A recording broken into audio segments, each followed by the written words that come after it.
As you can see by the tiers on the left side of the screen right here, it's a bit different than most tier lists. You have your S, A, C, and let me change that, F. The only tier that's a bit different is the situational category. Now, these operators aren't actually bad or worse than the people above them, or better than the people below them. This is just a separate tier, separate from the actual tier list. It essentially means that this operator can be really, really good, but only in certain situations. With that being out of the way, let's just get straight into the tier list, starting out with the F tier, which is just going to have Tachanka in it. The issue with Tachanka isn't the actual ability. The ability itself is very good, but how Ubisoft decided to execute his ability is not good.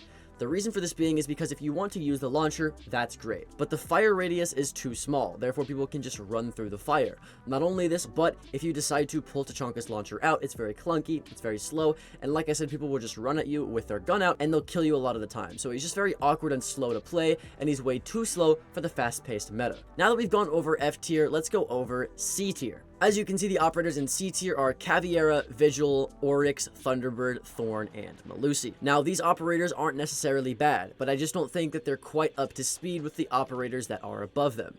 Caveira is good, especially in lower elo, and on maps like Consulate where there's a lot of flank routes that people are still trying to memorize, she can be very, very good. The only issue is she doesn't bring as much useful utility as somebody like, let's say, Jaeger. With Cav, it's a pretty selfish operator, you're not bringing utility, and you're just praying that you have the mechanical skill to be able to get kills, which is never good.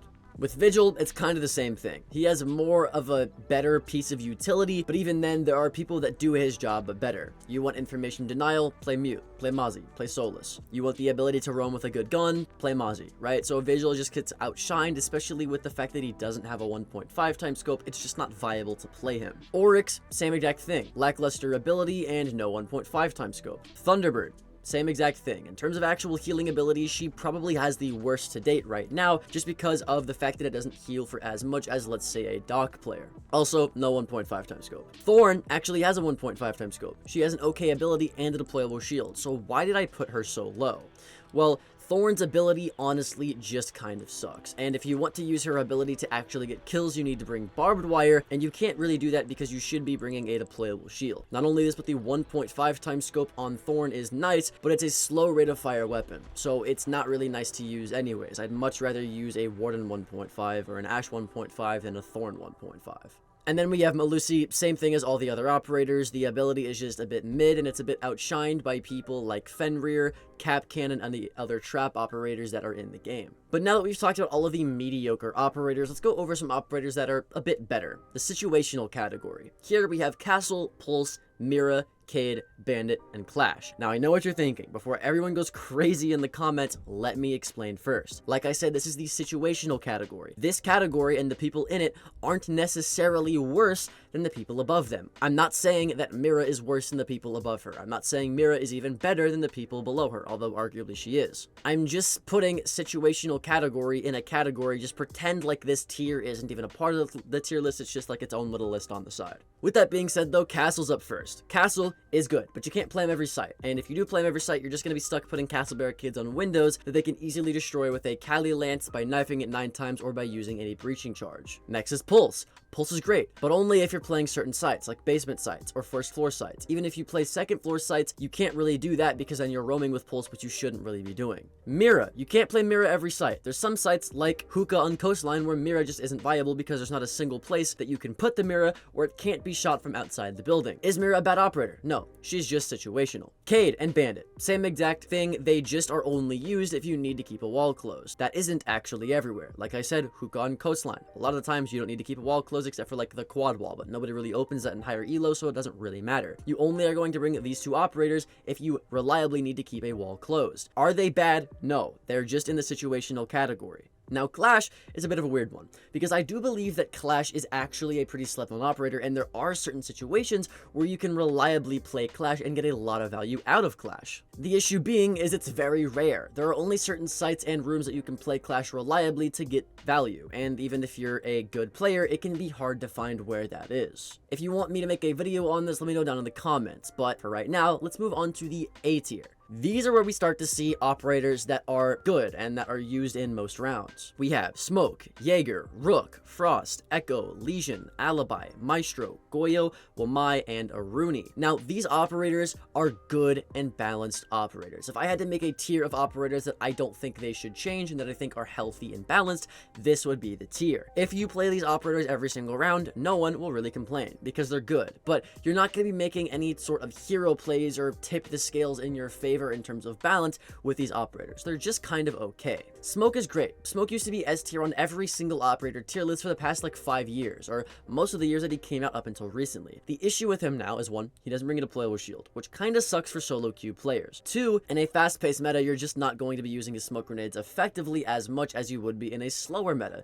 Does this mean that his smoke grenades are any worse? No, smoke grenades are still pretty good, but in this meta currently, there are just operators that are better than Smoke that do his job better and provide more value. Operators like Fenrir, for example. Next is Jaeger. Jaeger has fallen a lot, but I still think Jaeger is a staple of what a good defense is. Jaeger's ability is nowhere far from a great ability, but also the fact that they just gave frag grenades to many different operators and you can't cook the frag grenades anymore. This means that Jaeger gets to catch more frag grenades, so inherently people are just going to be playing Jaeger more, which is why I put him in the A tier. Rook is just a reliable round pick. You can play Rook every single round and not really have an issue. He's one of the easiest operators to learn and play, and if you're good at spawn peeking, you can get even more value out of Rook. Frost is great. I think Frost is highly underrated, and people hated on her when the Frost nerf came out, but I honestly don't think that she's that bad. I mean, Frost, deployable shield, secondary shotgun for sight setup, 1.5 time scope on a no recoil SMG, and an ability that at worst still gets you information when attackers shoot it. Now, you might be saying, well, they can still survive out of frost mats, but once they do that, they're not even able to sprint. So they can't reliably take gunfights, they can't quick peek and quickly shoot somebody because they're so slow, so every single gunfight that they take from there on, they're just going to lose. They also leave a huge trail of blood, which can be used by flanking roamers to get kills, but it's really more about the fact that you just can't move. Honestly, it's worth waiting for your teammates and not self-reviving most of the time. Next is Echo. I think Echo is the most underrated and misused operator in the entire game of Rainbow Six Siege. Everybody plays Echo wrong. I've made countless videos on this, but Echo is a good operator. You're not supposed to use Echo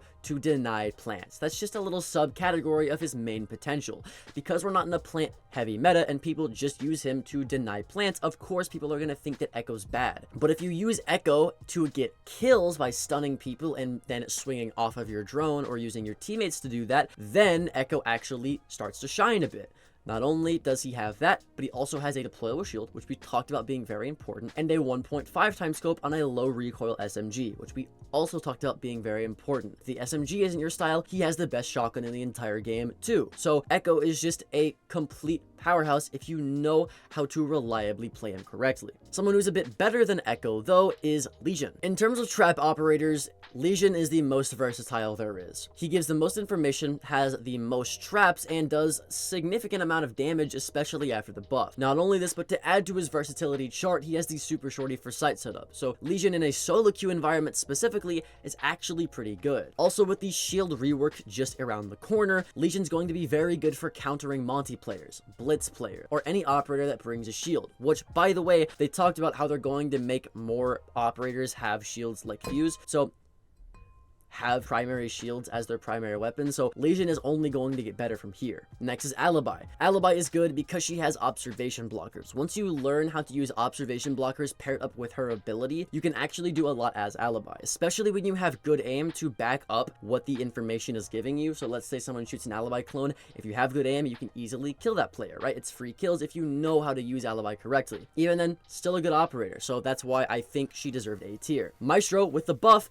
also a great operator. 3 Evil Eyes, an LMG, a bailiff for sight setup, observation blockers like we talked about, Alibi pairing very well and cohesively with his utility. I just thought Maestro definitely deserved A here. Goyo, arguably the easiest to learn entry denial operator in the entire game. A 1.5 time scope on an outstanding SMG, proximity alarms for information to pair up with the Goyos. It just goes on and on and on. But like we talked about with Rook earlier, Goyo has a passive ability, meaning that even if you die, you'll still get usefulness out of that utility, which is very important for solo queue players, considering the fact that most solo queue players are gold or silver. Someone with a bit more active utility though would be Wamai. Now Wamai is a great operator. The issue with Wamai is that you have to stay alive in order to get the most usefulness out of Wamai. Wamai has a 1.5 times scope and has arguably some very powerful utility, but you only get more and more utility with him the longer you stay alive because his utility is rechargeable, which isn't really favored in this meta when most rounds are lasting like a minute 30 anyways. And finally we have Aruni. Now honestly I could have put Aruni a bit lower. I do think she is a bit overrated. The ability to make infinite amount of soft destruction is nice on Aruni, but her actual ability itself is not that good. If someone brings flash grenades, it gives them 3 flash grenades, which is enough to disable all of the Aruni gates at once. Pair that up with the fact that you're not just going to have 3 flash grenades, all of your teammates are going to have some sort of grenades, EMP grenades, Thatcher, drones, or they can just walk in it. There's just too many things that counter Aruni to where her ability honestly is just lackluster most times. Now I will say the 1.5 on her DMR does pack a crazy punch once you learn how to properly hold angles, but aside from that I do feel like she's a bit underwhelming, which is why I put her in A and not necessarily S. But now we're moving on to the cream of the crop, the best operators in Rainbow Six Siege for the new upcoming season and the new upcoming year that you need to play for your solo queue ranked games. Now, as you can see, we have Azami, Fenrir, Solus, Turborau, Doc, Kapkan, Mute, Valkyrie, Mozzie, and Warden. Now, there's 2 here that I want to talk about specifically before people start typing in the comments. Doc, yes, I do think is an S tier pick. Now, if you look at it objectively, yes, Doc doesn't have much utility. Neither does Warden. But look at it from a more realistic perspective. We're in a 1.5 times scope meta. Everyone is running these operators. If everyone's running these operators, there must be a reason why, right? Oh, it's almost like they're really good for getting fragged in a solo queue and frag environment. So if we're looking for operators that are good in this meta, then obviously we would need to put these operators in a higher rank. That just logically makes sense, right? That's why they're in S tier. Their utility might be terrible. It might not be an every round pick that you need, but the fact of the matter is there's no one that comes close to Doc and Warden when it comes to overall KD, statistics, and just the ability to get easy kills. With that controversy out of the way, let's go over the other S tier picks. Azami. Don't even need to talk about it. She is the best operator in the entire game. 5 deployable shields that you can put anywhere with a great SMG and impact grenades. Not even gonna go there. Fenrir, same thing. The most banned operator last season for a reason. 5 mines, 3 of which are activatable at a time. You can pair that up with barbed wire to get even easier kills, and he has an MP7, and he has a Bailiff for a sight setup. There's just so much you can do with Fenrir. I mean, if you're not playing him, what are you doing, honestly? Solus, the best roamer in the game. Hands down. The most information denial and information gathering out of one operator in all of Tom Clancy's Rainbow Six Siege. You essentially make it to where attackers don't even get to have a prep phase. That's stupid. And then also you get all this information and you can deny people from droning, you can get free kills if they get on any sort of utility, you can track down IQ, knock anybody. Like, Solus is just insane. Then we have Turborau. If you've played at all this next season, you'll know that Turborau is good. Now, I would have honestly put Turborau in the situational category had it not been for the fact that you don't only need him to get walls. You can use him for vert, you can use Turborau to get doors. Oh wait, Turborau's not a him. You get the idea though. Turborau is pretty good. DMR with the 1.5 times scope is nothing to joke about. The MPX is also outstanding. If you didn't know about how good the ability was, wait till you find out that they also have a nitro cell. It's just a lot in one operator, and the versatility that comes with it and the amount of time wasting that comes with it specifically is very good. We talked about how fast paced the meta is, so anything that slows down the meta is naturally going to be meta. That's why Fenrir, Azami, and Turborau are all on this list. Someone else that also punishes people who are playing too fast is Kapkan. Now, Kapkan is very basic, very easy to play, but he has a good SMG, a nitro cell, and has the ability to kill people for absolutely free. Again, in a meta that's fast-paced, where people aren't really looking at doorways, they're just running in like it's Call of Duty, you can punish a lot of these attackers that are just rushing you. So I think Kapkan naturally is just always a good pick. Then we have Mute. Now, Mute I do think is a bit higher than Smoke right now, just for this meta, because of one simple fact. The fact that you can deny Dokkaebi and you can deny Lion. Now, these two operators are a staple of the current meta. I've made countless videos and tier lists on it,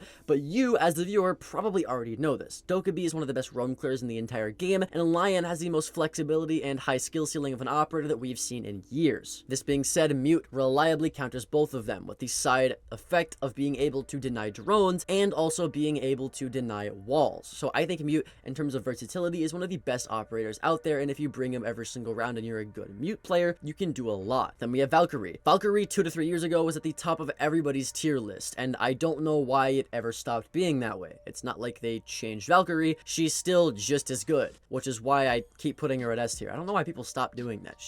They literally didn't change her. She's still good. And then finally, we have Mozzie. I think in terms of roamer potential, if you want to get more frags and not use as much utility, Mozzie's the best. Like I said earlier, Solus was the best, but that's more if you're utility focused, you're not really kill focused. Mozzie's the opposite. If we're talking about solo Q, Mozzie's great. 1.5 times scope on the P10 Roni. His other AR is just as good. A Nitro Cell. You have drone denial, the ability to get drones, Brava drones, Twitch drones, Flores drones, anything you want. You can have drone inception with Brava if she hacks your pest, and then you just keep hacking each other. It's really funny. But Mozzie is good because all you have to do is shoot a bunch of drones in the prep phase, and then you go on the roam, put your pest down, and they can't drone you, and with your 1.5 times scope, they can't kill you either. That's why I think he deserves S, and if you take a look at S tier, that's why I think all of them deserve S. Let me know what you thought, and if you disagree with me down in the comments. My name's Alka. Check out this next video, and I'll see y'all there. Later.